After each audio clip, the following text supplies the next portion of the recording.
বন্ধুরা, ভারতের এনার্জি সিকিউরিটির ইতিহাসে সম্ভবত সবথেকে বড় এবং সবথেকে ব্যয়বহুল গেম প্ল্যান এবার শুরু হতে চলেছে।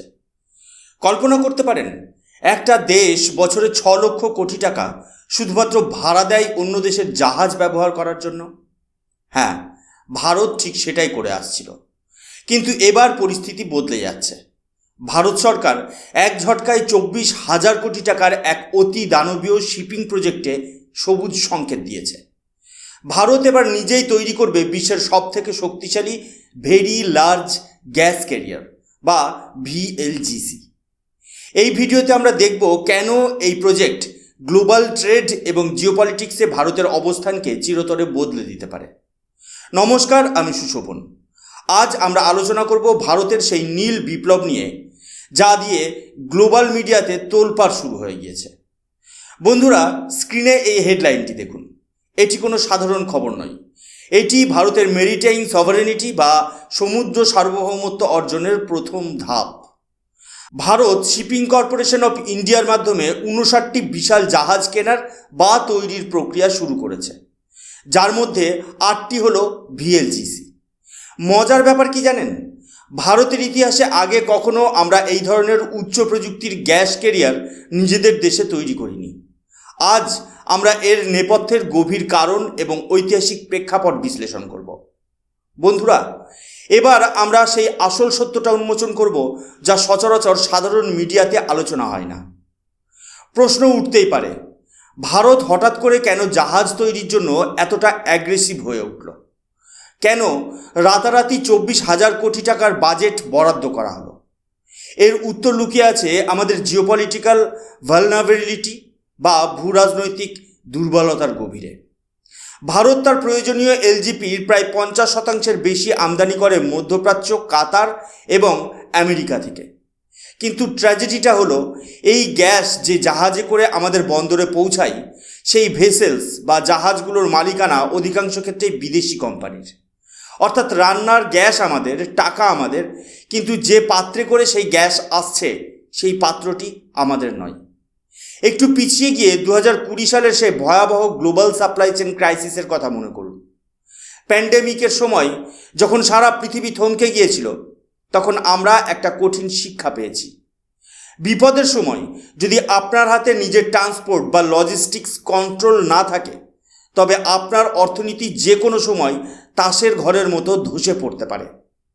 সেই সময় বিদেশি শিপিং কোম্পানিগুলো তাদের ফ্রেট রেট বা জাহাজের ভাড়া কয়েক গুণ বাড়িয়ে দিয়েছিল।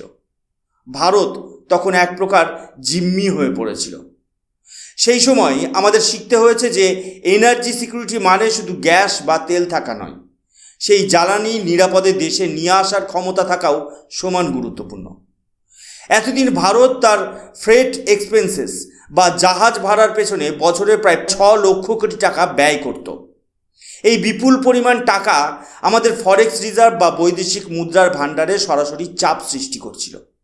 সহজ কথায়, আমরা জাহাজ ভাড়া দিতে গিয়ে আমাদের দেশের সম্পদ বিদেশে পাঠিয়ে দিচ্ছিলাম। বন্ধুরা, আপনারা যদি গ্লোবাল শিপ বিল্ডিং মার্কেটের ডেটা দেখেন, তাহলে আপনাদের গায়ে কাঁটা দেবে। বর্তমানে গ্লোবাল শিপ বিল্ডিং মার্কেটে চীনের আধিপত্য প্রায় 50%। দক্ষিণ কোরিয়া এবং জাপান বাকি অংশ নিয়ন্ত্রণ করছে, আর ভারত আমাদের অংশীদারিত্ব 1%-এর নিচে। অর্থাৎ বিশ্বের 4র্থ বৃহত্তম অর্থনীতি হওয়া সত্ত্বেও সমুদ্রের বাণিজ্যে আমরা এখনও অন্যের করুণার উপর নির্ভরশীল। এই বিশাল ব্যবধান শুধু অর্থনৈতিক ক্ষতি নয়, এটি আমাদের ন্যাশনাল সিকিউরিটি বা জাতীয় নিরাপত্তার জন্য এক চরম হুমকি। ভারত মহাসাগরে চীনের ক্রমবর্ধমান প্রভাব বা মেরিটাইম ডমিনেন্স মোকাবেলা করতে হলে ভারতের নিজস্ব শিপিং ফ্লিট থাকা আবশ্যিক। ঠিক এই সংকট এবং ঐতিহাসিক অভাব পূরণ করতেই গত সেপ্টেম্বর 2025-এ ভারত সরকার একটি ঐতিহাসিক সিদ্ধান্ত নিয়েছিল। মোদী সরকার 69,725 কোটি টাকার একটি অতি দানবীয় মেরিটাইম মাস্টার প্ল্যান অনুমোদন করে। এর লক্ষ্য হল ভারতকে বিদেশি জাহাজের ওপর নির্ভরতা থেকে মুক্ত করা। আর আপনারা আজ যে 24,000 কোটি টাকার মেগা শিপিং প্ল্যানটি দেখছেন, এটি আসলে সেই মাস্টার প্ল্যানের প্রথম এবং সব থেকে শক্তিশালী ইনিশিয়াল ইনস্টলমেন্ট বা কিস্তি। এটি ভারতের সেই হারানো গৌরব ফিরে পাওয়ার লড়াই, যেখানে ভারত মহাসাগরের রাজা হবে ভারত নিজেই। বন্ধুরা, এতক্ষণ আমরা খবরের হেডলাইন নিয়ে কথা বলছিলাম, কিন্তু এবার একটু এর টেকনিক্যাল মেকানিজম বোঝা যাক। কেন এই প্রজেক্টে, বিশেষ করে ভিএলজিসি বা ভেরি লার্জ গ্যাস ক্যারিয়ারের উপর এত জোর দেওয়া হচ্ছে? সাধারণ মালবাহী জাহাজ বা অয়েল ট্যাঙ্কার আর এই গ্যাস ক্যারিয়ারের মধ্যে আকাশ পাতাল পার্থক্য আছে। সহজ ভাষায় বলতে গেলে, একটা সাধারণ জাহাজ শুধু পণ্য পরিবহন করে, কিন্তু একটি ভিএলজিসি হলো সমুদ্রের উপর ভাসমান একটি অত্যাধুনিক এবং অত্যন্ত সংবেদনশীল স্টোরেজ সিস্টেম। এই জাহাজগুলো এক একটি 88,000 কিউবিক মিটার পর্যন্ত গ্যাস বহন করতে পারে। এলপিজিকে তরল অবস্থায় রাখার জন্য এই জাহাজের ভেতরে যে পরিমাণ তাপমাত্রা বা চাপের নিয়ন্ত্রণ প্রয়োজন হয় তা পৃথিবীর অন্যতম জটিল ইঞ্জিনিয়ারিংয়ের মধ্যে পড়ে। এবার ভাবুন, ভারত কেন এই মরণপণ লড়াই লড়ছে? ভারত বর্তমানে বিশ্বের বৃহত্তম এলপিজি কনজিউমারদের মধ্যে অন্যতম। প্রধানমন্ত্রী উজ্জ্বলা যোজনার হাত ধরে দেশের কোটি কোটি প্রান্তিক মানুষের রান্নাঘরে আজ গ্যাস পৌঁছে গেছে। কিন্তু এই যে বিশাল ডিম্যান্ড আর এর আনইন্টারাপ্টেড সাপ্লাই চেন বা নিরবচ্ছিন্ন সরবরাহ নিশ্চিত করতে আমাদের প্রয়োজন নিজস্ব বড় বড় জাহাজ। বিদেশি জাহাজের উপর নির্ভর করে আমরা আমাদের কয়েক কোটি মানুষের রান্নাঘরে নিরাপত্তার ঝুঁকি মুখে ফেলতে পারি না। এটাই হলো ভারতের আসল এনার্জি ডিপ্লোমেসি। বন্ধুরা, স্ক্রিনে এই খবরটি খুব ভালো করে লক্ষ্য করুন। এই যে $1 বিলিয়ন বা প্রায় 9,000 কোটি টাকার এই বিশেষ ডিল, একে কেন টেকনোলজিক্যাল ব্রেক থ্রু বলা হচ্ছে? কারণটা শুনলে আপনি চমকে যাবেন। এর আগে ভারত যখনই কোনো ভিএলজিসির কথা ভেবেছে, আমাদের সরাসরি দক্ষিণ কোরিয়া বা জাপানের কাছে হাত পাততে হতো। আমরা রেডিমেড জাহাজ কিনে আনতাম, কিন্তু এই প্রথমবার ভারতের ইতিহাসে এই 8টি দানবীয় অতি দানবীয় জাহাজের মধ্যে 6টি ভারতেই তৈরি হবে। এটি শুধুমাত্র শিপিং নয়, এটি ভারতের হেভি ইন্ডাস্ট্রির জন্য এক বিশাল মাইল ফলক। আমরা এতকাল যা শুধু অপারেট করতে জানতাম, এবার আমরা তা ম্যানুফ্যাকচার করতে শিখব। দক্ষিণ কোরিয়ার টেকনোলজি পার্টনারদের থেকে আমরা সেই সিক্রেট ইঞ্জিনিয়ারিং, নকশা এবং প্রসেস নিজেদের দেশে নিয়ে আসছি। এর মানে হলো, আজ যে পরিকাঠামো আমরা তৈরি করছি তা ভবিষ্যতে ভারতকে সারা বিশ্বের কাছে একটি শিপ বিল্ডিং হাব হিসেবে প্রতিষ্ঠিত করবে। আমরা শুধু নিজেদের জাহাজই বানাবো না, আগামী দিনে হয়তো আমরা অন্য দেশের জন্য এই $1 মিলিয়ন জাহাজগুলো এক্সপোর্টও করব। বন্ধুরা, জিওপলিটিক্সের ময়দানে একটা কথা খুব প্রচলিত, এখানে কেউ স্থায়ী বন্ধু নয়, স্থায়ী হলো দেশের স্বার্থ। ভারতও এখানে ঠিক সেই বুদ্ধিমত্তার পরিচয় দিয়েছে। আমরা আজ এমন এক জায়গায় দাঁড়িয়ে যেখানে কোনো দেশ একা চলতে পারে না। ভারত খুব কৌশলে পৃথিবীর সবথেকে শক্তিশালী শিপবিল্ডিং জায়ান্টসদের সাথে হাত মিলিয়েছে। এখানে একটি নয়, দুটি নয়, বরং 3টি বিশাল জোট বা কনজোর্টিয়াম তৈরি হয়েছে। এই নামগুলো খুব ভালো করে লক্ষ্য করুন, কারণ আগামী দিনে এগুলোই ভারতের সমুদ্র শাসনের কারিগর হবে। 1. কোচি শিপইয়ার্ড লিমিটেড হাত মিলিয়েছে দক্ষিণ কোরিয়ার HD Korea shipbuilding and offshore ইঞ্জিনিয়ারিংয়ের সাথে। 2. L&T জুটি বেঁধেছে হানুয়া ওশেনের সাথে। 3. শন ডিফেন্স অ্যান্ড হেভি ইন্ডাস্ট্রিজ অংশীদারিত্ব করেছে বিশ্বের অন্যতম সেরা টেক জায়ান্ট স্যামসাং হেভি ইন্ডাস্ট্রির সাথে। বন্ধুরা, স্ক্রিনে এই খবরটি দেখুন। এটি ওএনজিসি এবং স্যামসাং হেভি ইন্ডাস্ট্রিজের মধ্যে হওয়া একটি বিশেষ চুক্তির কথা বলছে। এর তাৎপর্য কী? এর মানে হলো, ভারত শুধু এখন বিদেশ থেকে জাহাজ আনবে না, বরং সেই জাহাজ তৈরির আধুনিক প্রযুক্তি বা প্রপার্টি টেকনোলজি এখন সরাসরি ভারতের মাটিতে ইনজেক্ট করা হচ্ছে। এখানে একটা চমৎকার স্ট্র্যাটেজি লক্ষ্য করুন। ভারত কিন্তু রাশিয়ার মতো কোনো একটি নির্দিষ্ট দেশের ওপর অন্ধভাবে নির্ভর করছে না। আমরা জানি যে যুদ্ধের বাজারে বা পাল্টে যাওয়া ভূরাজনীতিতে কোনো এক দেশের উপর নির্ভর করা কতটা ঝুঁকিপূর্ণ। তাই আমরা গ্লোবাল টেক লিডারদের আমাদের দেশে ইনভাইট করছি। এর ফলে কয়েক হাজার প্রত্যক্ষ এবং পরোক্ষ হাই স্কিল জব বা উচ্চমানের কর্মসংস্থান তৈরি হবে। আমাদের যে হেভি ইন্ডাস্ট্রি ইকোসিস্টেম রয়েছে তা এক লাফে কয়েক দশক এগিয়ে যাবে। আমরা শুধু জাহাজ তৈরি শিখব না, আমরা শিখব কিভাবে সমুদ্রের গভীরে লিকুইড গ্যাসকে সামলাতে হয়। আপনারা যখন ওএনজিসির এই চুক্তিটি দেখছেন, তখন একটা বিষয় পরিষ্কার হয়ে যায়, ভারত শুধু ট্রান্সপোর্ট নিয়ে ভাবছে না, আমরা আমাদের এনার্জি এক্সট্রাকশন বা জ্বালানি উত্তোলনের পুরো চেইনটাকেই এখন ভারতীয় পতাকার নিচে নিয়ে আসছি। এই প্রজেক্টের মাধ্যমে আমরা দক্ষিণ কোরিয়ার সেই সুইফট ডেলিভারি এবং প্রিসিশন ইঞ্জিনিয়ারিং আমাদের দেশীয় দক্ষ শ্রমশক্তির সাথে জুড়ে দিচ্ছি। এর ফলে কি হবে জানেন? আগামী 5 থেকে 10 বছরের মধ্যে ভারত মহাসাগরের যে কোনো সংকটের সময় ভারতকে আর অন্য কারো দিকে তাকিয়ে থাকতে হবে না।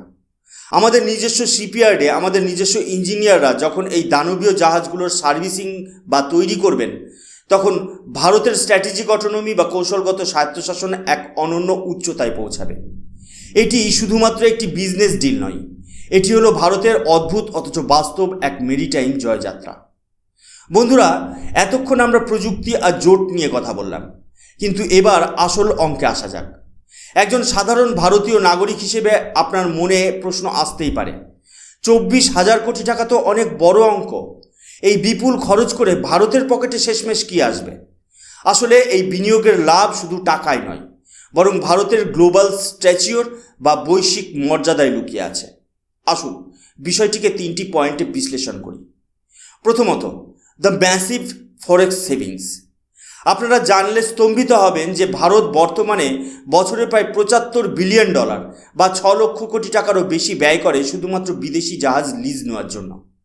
যখন আমাদের নিজস্ব 59টি নতুন জাহাজ তৈরি থাকবে, বিশেষ করে এই দানবীয় ভিএলজিসিগুলো, তখন আমাদের এই বিশাল অঙ্কের বৈদেশিক মুদ্রা বা ফরেক্স রিজার্ভ দেশেই থেকে যাবে।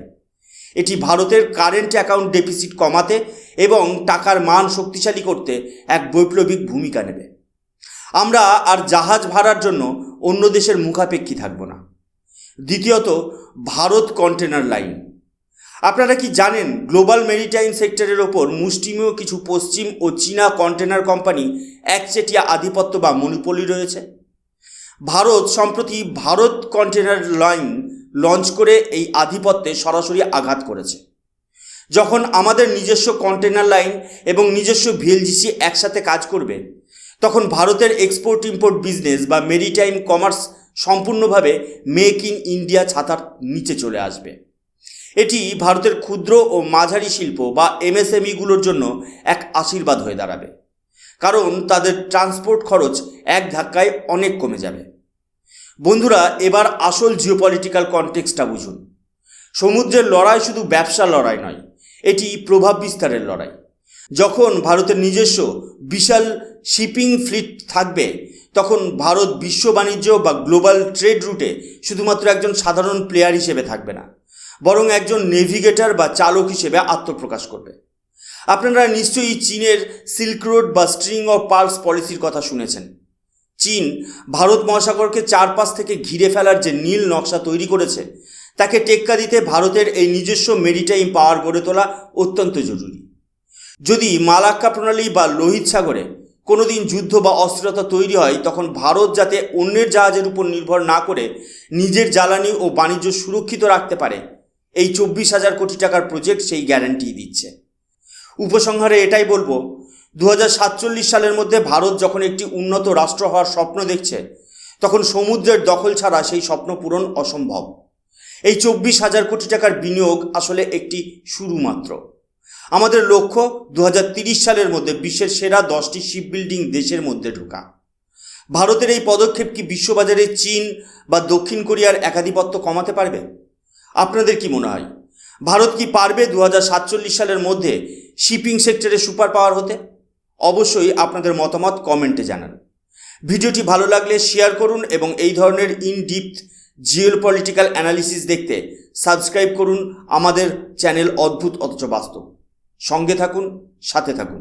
আমি সুশোভন, আবার দেখা হবে পরবর্তী নতুন একটা ভিডিওতে। জয় হিন্দ, বন্দে মাতরম, ভারত মাতা কি জয়।